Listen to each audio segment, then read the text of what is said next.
तो मेरे दोस्तों, स्वागत है तुम लोग का मेरे इस जबरदस्त नेक्स्ट जेएस के सीरीज में।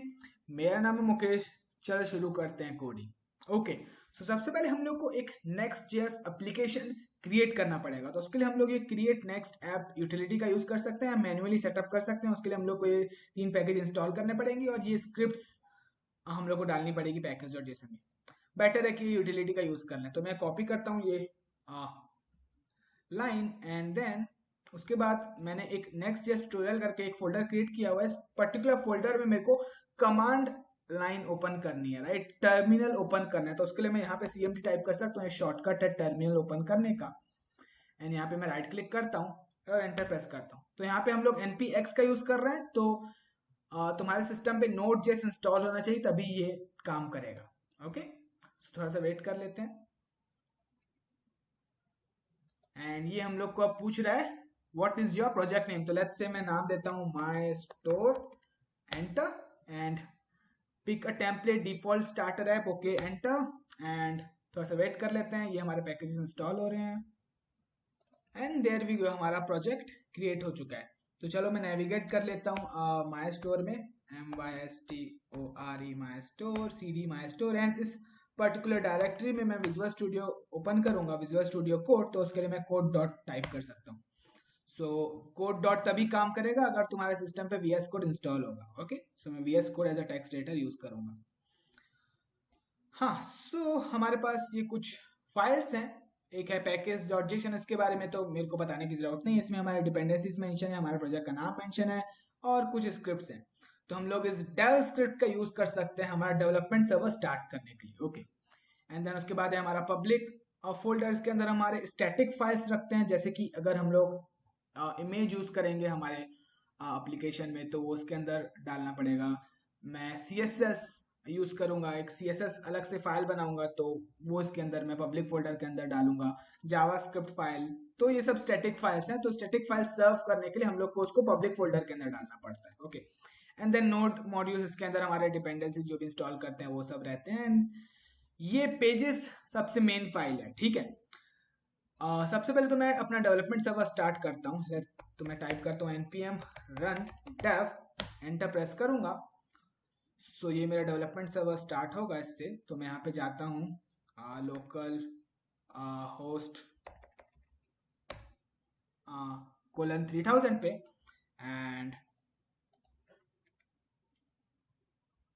एंड ये हो गया and there we go. So ये है हमारा default home page, welcome to next JS, beautiful. Okay, तो चलो इस डिफॉल्ट होम पेज को कस्टमाइज करते हैं। मैं क्या करूंगा, मैं जाऊंगा इस पेजेस में, और पेजेस में हमारे पास index.js।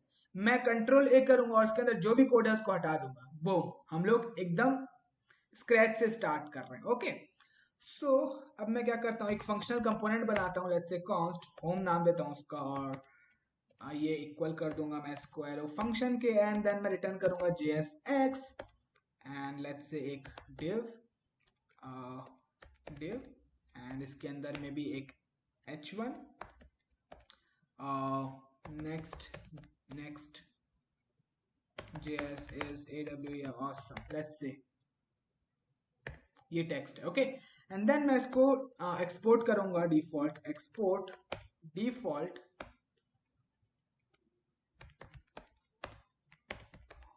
होम,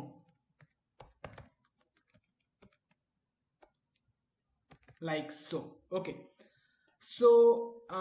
ऐसे ही हम लोग करते थे रिएक्ट, ट्रेडिशनल रिएक्ट एप्लीकेशन में भी। बट एक चीज तुम लोग नोटिस कर रहे हो कि मैंने यहाँ पे मैं JSX रिटर्न कर रहा हूँ, यहाँ पे ऊपर में मैंने इंपोर्ट रिएक्ट फ्रॉम रिएक्ट ऐसा कुछ नहीं लिखा है। तो वो हम लोग को करने की जरूरत नहीं है। ओके, सो अगर इसको मैं सेव करूँ एंड अगर मैं अब इसमें रिफ्रेश करूँ, ओके, सो यहाँ पे दिख रहा है नेक्स्ट जेएसएस ऑसम हम लोग को प्रिंट किया हुआ दिख रहा है हमारे ब्राउजर पे। Awesome, amazing. ओके, इस पेजेस में हमारा index.js था। ये हमारा, इसमें हमारा कोड था डिफॉल्ट होम पेज का। लेट्स से मेरे को एक और पेज बनाना है, प्रोफाइल पेज, ठीक है। मैं वो कैसे बनाऊंगा, तो इस पेजेस के अंदर मैं एक फोल्डर बनाऊंगा, PROFILE प्रोफाइल, और इसके अंदर लेट्स से मैं एक फाइल बनाता हूँ, लेट्स से test.js। ओके, अब इसके अंदर इंडेक्स डॉट जेएस के अंदर जो भी कोड है कंट्रोल ए करता हूँ, कंट्रोल सी, एंड यहाँ पे कंट्रोल वी कर देता हूँ, एंड यहाँ पे मैं लेट्स से नाम देता हूँ PRO profile, PRO profile page. Okay okay, तो मैं सेव करूंगा। अब मैं क्या करूंगा, ब्राउजर पे जाऊंगा, लोकल होस्ट 3000 स्लैश प्रोफाइल पे, PRO प्रोफाइल पे, and then slash test, enter press करूंगा। सो मेरे को दिख रहा है प्रोफाइल पेज। ओके,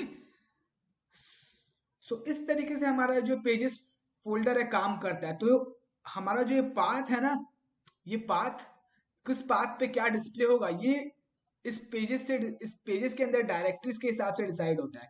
ठीक है, तो पेजेस के अंदर प्रोफाइल डायरेक्टरी था, तो ये टेस्ट, और प्रोफाइल के अंदर टेस्ट जेएस करके फोल्डर था। तो मैं प्रोफाइल पे गया, profile slash profile path and then slash test. Let's say कि मेरे को क्या करना है, ये प्रोफाइल पेज सिर्फ स्लैश प्रोफाइल यहाँ पे टाइप करूं तो दिखना चाहिए, राइट। तो उसके लिए मेरे को इस टेस्ट जेएस नाम नहीं देना पड़ेगा फाइल का। उसके लिए मैं इसको रीनेम करता हूँ और इसका नाम मैं दूंगा index.js। Yes, index.js। तो अब क्या होगा कि अगर मैं यहाँ पे सिर्फ इंडेक्स यहाँ पे लिखूंगा, प्रोफाइल ये स्लैश टेस्ट नहीं लिखूंगा और एंटर प्रेस करूंगा, सो ये मेरे को प्रोफाइल पेज दिख रहा है, राइट। तो मेरे को यहाँ पे स्लैश इंडेक्स करके लिखने की जरूरत नहीं है। तो इंडेक्स हमारा डिफॉल्ट नाम होता है फाइल का। ओके, हाँ, सो इस तरीके से पेजेस फोल्डर काम करता है। तो पेजेस फोल्डर के अंदर जो भी हम लोग फोल्डर बनाते हैं, तो जो भी हमारा स्ट्रक्चर होता है उस हिसाब से ये हमारा पाथ ऑटोमेटिकली डिसाइड हो जाता है, किस पाथ पे जाएंगे तो क्या कंटेंट शो होगा हमारा। ठीक है, यस, ओके।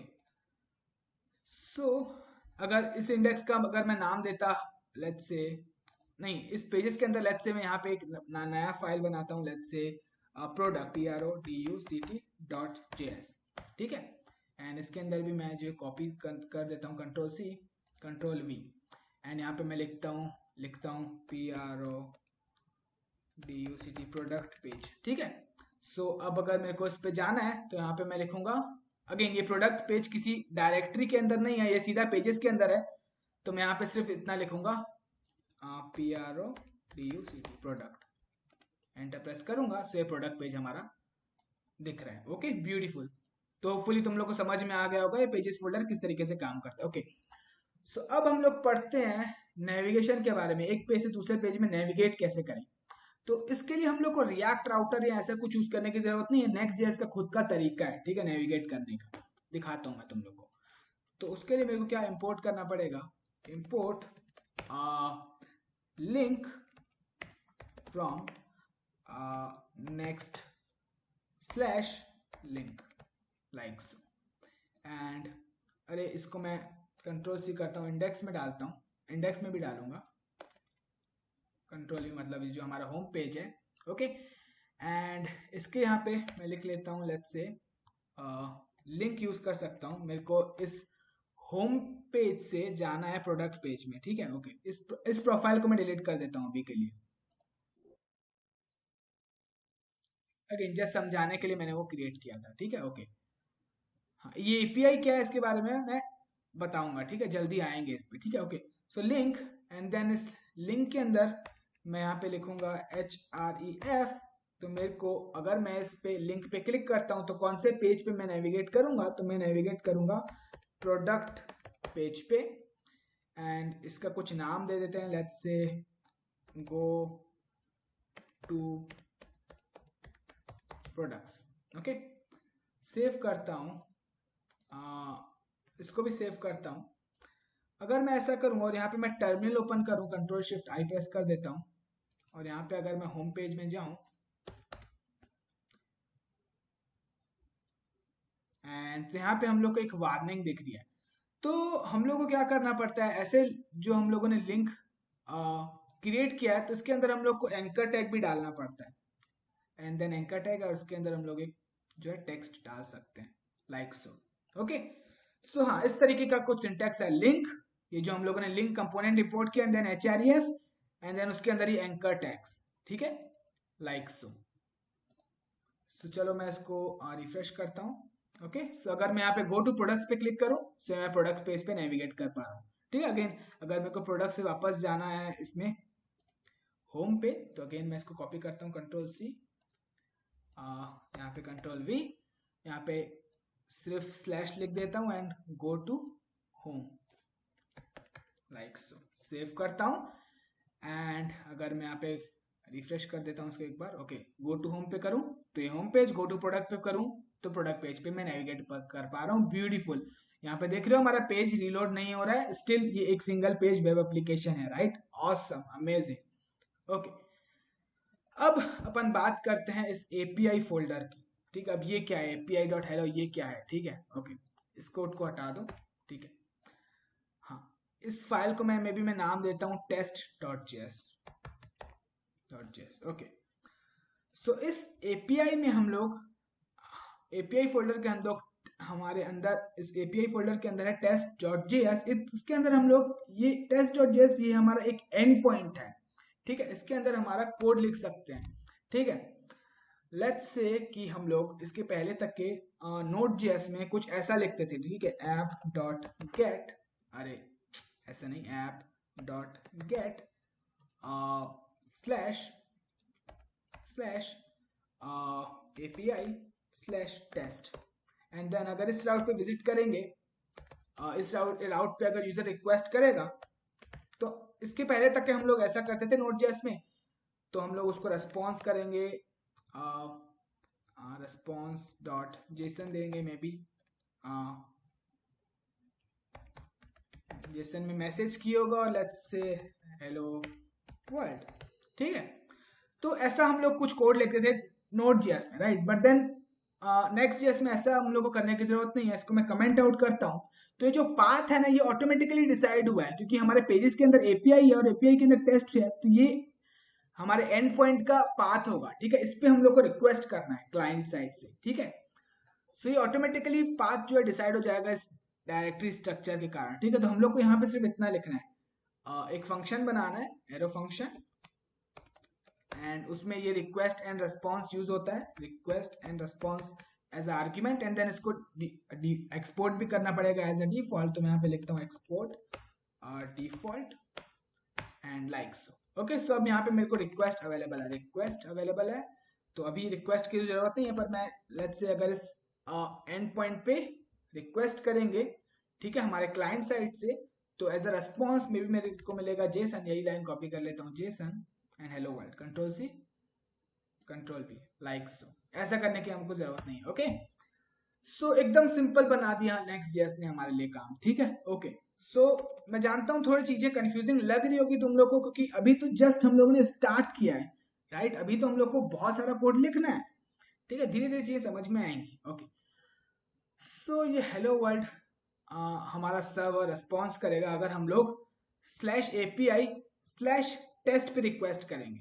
ठीक है, ओके, सो आ जाते हैं हमारे होम पेज पे और इस पे रिक्वेस्ट करते हैं। ठीक है, मैं क्या चाहता हूं, मैं क्या करना चाहता हूं कि ये जो मैंने एंड पॉइंट क्रिएट किया, यहाँ से डेटा फेच करके मेरे को यहाँ पे डिस्प्ले करवाना है। मे बी यहाँ पे h2 टैग डाल देता हूँ, एक यहाँ पे डिस्प्ले करवाना है हेलो वर्ल्ड। ठीक है, यहाँ पे इस एंड पॉइंट पे रिक्वेस्ट करके एंड देन जो रेस्पॉन्स आएगा उसको यहाँ पे शो करना है। अब ये कैसे करेंगे?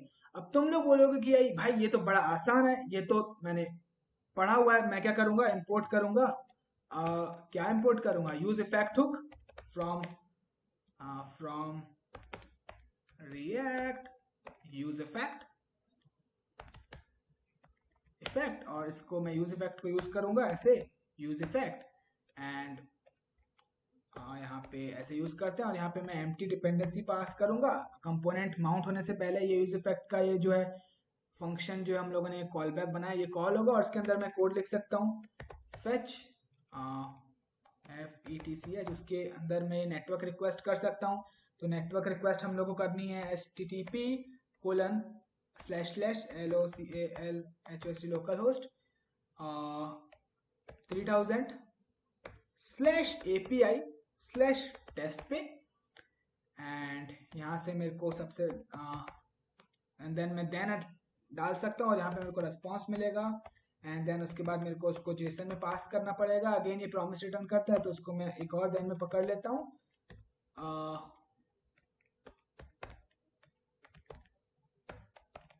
एंड देन इस डेटा में मेरे को ये मिल जाएगा। ठीक है, मैसेज।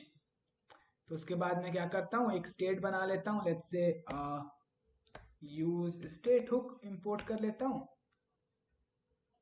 और यहाँ पे मैं ऐसा करूंगा, ऐसा कर सकता हूँ, let's say text txt text and set set text text and use state and initially इसकी वैल्यू में भी होगी लोडिंग, ठीक है। जब तक डेटा फैच हो रहा है तब तक लोडिंग दिखेगा और डेटा एक बार जब हमारा फैच हो जाएगा उसके बाद ये लोडिंग चेंज हो जाएगा और इसकी वैल्यू हो जाएगी इक्वल किसके, जो भी हमारा यहाँ से एज ए रेस्पॉन्स मिला है, ठीक है। सेट टेक्स्ट की वैल्यू हो जाएगी equal data dot MESSAGE message की, ओके। एंड यहाँ पे मैं H2 के अंदर ऐसे प्रिंट कर सकता हूँ टेक्स्ट सिंपल,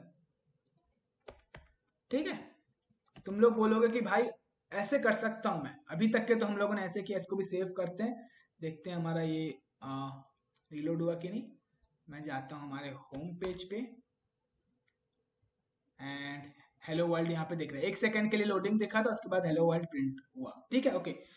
तो ये जो तरीका है ना, ये हम लोग करते थे ट्रेडिशनल रिएक्ट एप्लीकेशन में, बट नेक्स्ट.js हम लोग यूज क्यों कर रहे हैं? नेक्स्ट.js हम लोग इसीलिए यूज कर रहे हैं कि ये जो पेज पे जो कंटेंट है पहले से ही प्री रेंडर हो सके सर्वर साइड पे, ठीक है, प्री रेंडर हो सके इस पेज का कंटेंट। तो हम लोग को ये तरीका नहीं करना है, हम लोग को ये सब कचरा नहीं करना है, ये तरीका जो ट्रेडिशनल अभी तक के जो हम लोग करते आ रहे थे रिएक्ट एप्लीकेशन में, ये नहीं करना है, ठीक है। मैं चाहता हूँ जो वेब पेज में जो कंटेंट हो पहले से ही प्री रेंडर हो सके, ठीक है। कैसे करेंगे उसके लिए? तो मेरे को डेटा फेच करना है, तो उसके लिए मैं यहाँ पे नेक्स्ट.js में लिखूंगा डेटा फेच कैसे करना है, ओके। सो इस डॉक्यूमेंटेशन पे आता हूं और यहाँ पे हमारे पास ये दो हमारे पास फंक्शंस हैं, गेट स्टैटिक प्रॉप और गेट सर्वर साइड प्रॉप। इसका यूज करते हैं हम लोग डेटा फेचिंग के लिए, गेट स्टैटिक प्रॉप का अभी के लिए यूज करते हैं। मैं तुम दोनों में क्या डिफरेंसेस है ये मैं 1 सेकंड में एक्सप्लेन करूंगा, ठीक है। सबसे पहले यूज करना सिखा दूं मैं, ठीक है। गेट स्टैटिक प्रॉप्स का हम लोग यूज कर सकते हैं डेटा फैच के लिए, ठीक है। देखो मैं दिखाता हूं यहाँ पे, अगर अरे मैं ये एक एसिंग फंक्शन है, ठीक है। तो मैं यहाँ पे अंदर अवेट का यूज कर सकता हूँ, तो यहाँ पे मैं फेच यूज करूंगा। अगेन अब मैं नेटवर्क रिक्वेस्ट करूंगा http://local लोकल होस्ट पे :3000 एंड /API/test एंड यहाँ पे एसिंक है ये फंक्शन, तो यहाँ पे मैं अवेट कर सकता हूँ await अवेट एंड ये हम लोग को देगा रेस्पॉन्स, ठीक है। एंड देन उसको मेरे को जेसन में पास करना पड़ेगा, ठीक है, rest.json एंड देन अगेन ये प्रॉमिस रिटर्न करता है, तो उसको मैं अवेट कर लेता हूं, अवेट एंड यहाँ पे मेरे को कॉन्स्ट फाइनली डेटा मिल जाएगा, ठीक है, ओके। हाँ, तो सबसे पहले तो मैं console.log करूंगा डेटा एंड इस प्रॉप्स के अंदर मैं पास करूंगा, लेट्स से एक की पास करूंगा, लेट्स से मैसेज, ठीक है। अब इसकी वैल्यू होगी इक्वल हमारा डेटा में है हमारे पास MESSAG, इसके इक्वल होगी। तो अब ये जो मैसेज है यहाँ पे मैं एज अ प्रॉप रिसीव कर सकता हूँ, ठीक है। यहाँ पे मैं लिखूंगा प्रॉप, यहाँ पे ये प्रॉप, इस प्रॉप में मैं मैसेज रिसीव कर सकता हूँ, यस ऐसा कर सकते हैं, ठीक है, ओके। हाँ, तो सबसे पहले मैं क्या करूंगा, यहाँ पे लिख देता हूँ ना prop dot message MESSAG message, okay. Save करता हूं मैं, एक बार देखते हैं, अभी भी हमारा एप्लीकेशन वैसा ही होना चाहिए, ठीक है। इसको मैं रिफ्रेश करता हूं एंड हेलो वर्ल्ड हम लोग को यहाँ पे दिख रहा है, ब्यूटीफुल, ठीक है। तो यहाँ पे जो हेलो वर्ल्ड है पहले से ही प्री रेंडर हो चुका था हमारा सर्वर साइड पे, राइट, एंड देन सर्वर ने हम लोग को ये पूरा का पूरा HTML रिटर्न किया, ब्यूटीफुल। यही तो फायदा है नेक्स्ट.js का, ठीक है। तो इस तरीके से हम लोग को करना है। अब ये जो console.log ये जो मैंने लिखा है, ये जो है मैसेज, ये सर्वर साइड पे हम लोग को लॉग हुआ है, ये वाला जो कंसोल है, इसके अंदर जो हम लोगों ने गेट स्टैटिक प्रॉप के अंदर जो कंसोल लिखा था, सर्वर साइड पे लॉग हुआ है। दैट मीन्स कि ये जो गेट स्टैटिक प्रॉप है ये सर्वर साइड पे ही चलता है, ये क्लाइंट साइड पे नहीं चलता है, सर्वर साइड पे चलता है, ठीक है, ओके। अगर इसके अंदर मैं console.log प्रॉप लिखता तो ये सर्वर साइड, ये क्लाइंट साइड पे चलेगा, बट देन ये जो फंक्शन है ये सिर्फ सर्वर साइड पे ही चलेगा। जो यहाँ पे जो मैं console.log लिख रहा हूँ ना, यहाँ पे कुछ लॉग नहीं हुआ है, ये हमारे सर्वर साइड की कंसोल पे लॉग हुआ है, ठीक है, यस। ये मेरे को एक डिफरेंस बताना था, ओके। सो डेटा फेचिंग के हमारे पास दो ऑप्शंस है, एक है गेट स्टैटिक प्रॉप और एक है गेट सर्वर साइड प्रॉप्स। अब दोनों में डिफरेंस समझो। सो गेट स्टैटिक प्रॉप का हम लोग यूज करते हैं तब जब हम लोग का जो पेज है वो यूजर स्पेसिफिक नहीं होता। अब यूजर स्पेसिफिक का मतलब क्या है, लेट्स से कि अगर मैं यहाँ पे जाता हूँ फ्लिपकार्ट पे, ठीक है, फ्लिपकार्ट पे जाता हूँ, तो इस पेज पे लेट्स से अज्यूम करते हैं कि फ्लिपकार्ट नेक्स्ट जेएस यूज करता है, लेट्स से अज्यूम करते हैं। ओ, फ्लिपकार्ट भी रिएक्ट यूज करता है, पता नहीं था, ओके। सो लेट्स अज्यूम करते हैं कि फ्लिपकार्ट भी नेक्स्ट जेएस यूज करता है, ओके। सो इस फ्लिपकार्ट पे अगर रमेश विजिट करेगा तो रमेश को भी हेडफोन दिखेगा, सुरेश विजिट करेगा तो सुरेश को भी हेडफोन दिखेगा। तो ये फ्लिपकार्ट जो है, ये जो होम पेज है हमारा फ्लिपकार्ट का, ये एक यूजर स्पेसिफिक पेज नहीं है। तो जब जो पेज जो होता है वो यूजर स्पेसिफिक नहीं होता है, तो उस केस में हम लोग यूज करते हैं गेट स्टैटिक प्रॉप। तो अगर लेट्स से अब ये जो कार्ट है, इस कार्ट, ये जो कार्ट वाला पेज होगा वो यूजर स्पेसिफिक पेज होगा, ठीक है। रमेश को कुछ और अलग कंटेंट दिखेगा इस कार्ट वाले में, सुरेश को कुछ अलग कंटेंट दिखेगा। तो रमेश जब इस पे क्लिक करेगा तो एक रिक्वेस्ट जाएगी सर्वर पे, तो यूजर के रिक्वेस्ट के हिसाब से वो कंटेंट दिखेगा, तो वो यूजर स्पेसिफिक पेज हुआ। तो उस केस में हम लोग यूज करेंगे गेट सर्वर साइड प्रॉप्स का, ठीक है। तो ये था दोनों के बीच डिफरेंस। तो इस गेट स्टैटिक प्रॉप से फायदा ये होता है कि ये जो होम पेज है ना, ये होम पेज है हम लोग बिल्ड टाइम पे ही रेडी करके रखते हैं। यूजर की रिक्वेस्ट करने से पहले, यूजर इस पे रिक्वेस्ट करने से पहले ही हम लोगों ने बिल्ड टाइम पे रेडी करके रखा है। तो यूजर जैसे ही वेबसाइट का नाम डालेगा अपन तुरंत फटाक से उसको ये कंटेंट दिखाएंगे, बूम। यूजर को एक सेकेंड भी वेट नहीं करना पड़ेगा। वो कैसे होगा, वो अगर हम लोग गेट स्टैटिक प्रॉप यूज करेंगे तब होगा।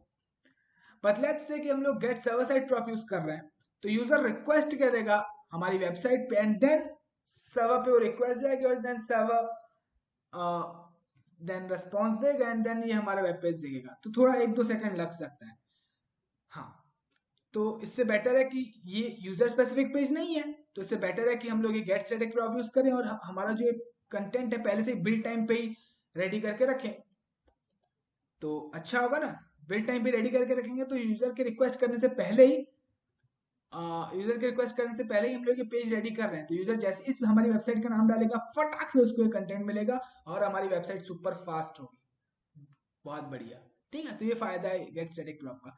तो जो भी पेजेस जो होते हैं यूजर स्पेसिफिक नहीं होते हैं, मतलब यूजर स्पेसिफिक पेज नहीं होते हैं, इसका मीनिंग ये है कि रमेश विजिट करे, सुरेश विजिट करे, उसको सेम कंटेंट ही दिखेगा, दैट मीन्स कि वो जो पेज है यूजर स्पेसिफिक नहीं है, ठीक है।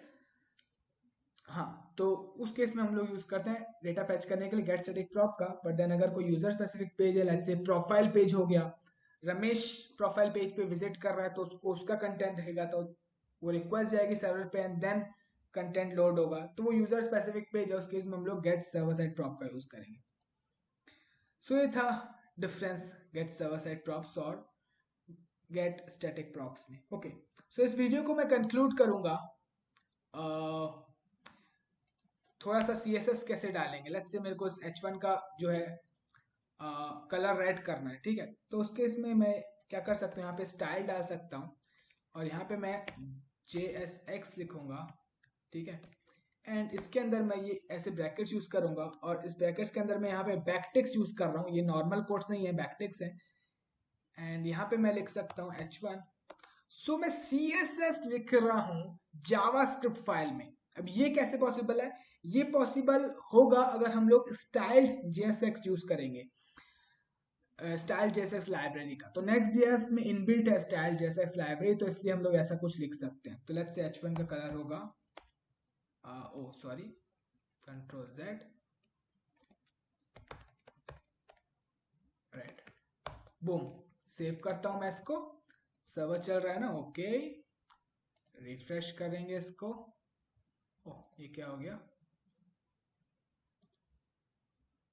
नेक्स्ट जेएसएस ऑसम, इसका कलर रेड हो चुका है। Beautiful. So I think this is it for this video. सो अभी हम लोगों ने जस्ट स्टार्ट किया, तो मैं जानता हूँ चीजें थोड़ी कठिन लग रही होंगी, बट धीरे धीरे समझ में आएगी। एक ही दिन में सब कुछ नहीं सीख जाओगे, ठीक है? धीरे धीरे तुम लोग फेमिलियर हो जाओगे नेक्स्ट जेएस के साथ, और तुम लोग को मजा आएगा, बहुत बढ़िया लगेगा नेक्स्ट जेएस। ओके, सो इस वीडियो के लिए इतना ही था, तो मिलता हूँ तुम लोगों से फिर मैं नेक्स्ट वीडियो में।